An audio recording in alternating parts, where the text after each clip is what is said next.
Nag-hire og dugang 8 ka mga doktor ang Lapu-Lapu City Government aron mas mapalambo pa ang serbisyo sa Lapu-Lapu City Hospital. Si Luan Mayroondina sa report. Ni courtesy call kaganihang buntag kang Lapu-Lapu City Mayor Cindy King-Chan ang 5 ka mga doktor nga opisyal nang musugod sa ilang trabaho sa Lapu-Lapu City Hospital karong adlaw.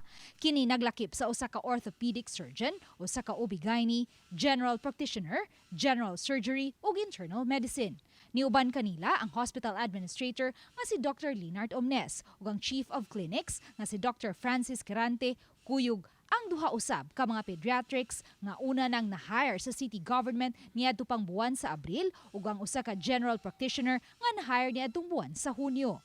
We can do these things na gyud on a regular basis, no? Kanang surgery sa gallbladder, sa thyroid, breast, any breast cases, no? Cyst or even tumor.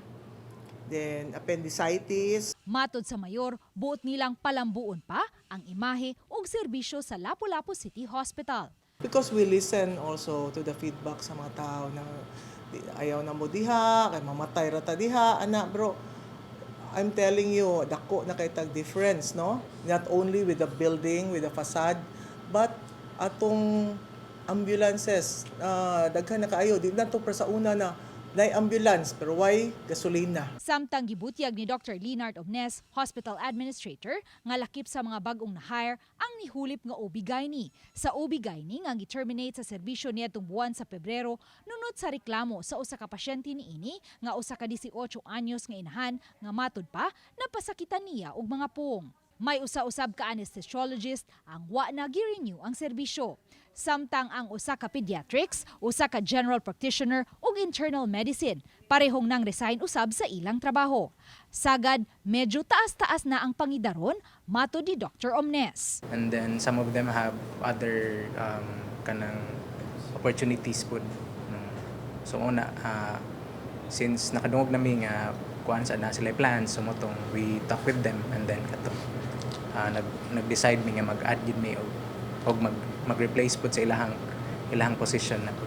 Samtang matod ni Dr. Omnes, nihimo na usab og kaugalingong investigasyon ang Department of Health nunot sa pagkamatay sa usa ka 31 anyos nga inahan niadtong July 31 ug sa bag-ong gipanganak niini nga masuso. Ang ob-gyn sa maong pasyente dili hinuon empleyado sa Lapu-Lapu City Hospital. Bisan walay request ni patient and then we presented sa documentation sa hospital side.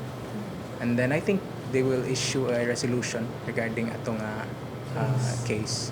Ang maong insidente, gihulagway ni Dr. Omnes nga usa ka isolated case. Gani base sa ilang census, adunay 1,245 deliveries ang napahigayon sa Lapu-Lapu City Hospital nga naglakip sa normal ug CS gikan sa Enero hangtod sa Hulyo karong tuiga ug pulos luwas ang parehong inahan ug anak.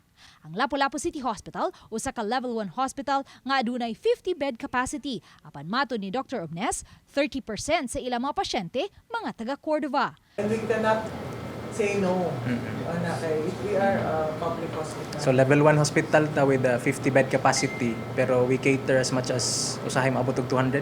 We are shouldering their expenses. Most of them Wala no gid. zero billing man.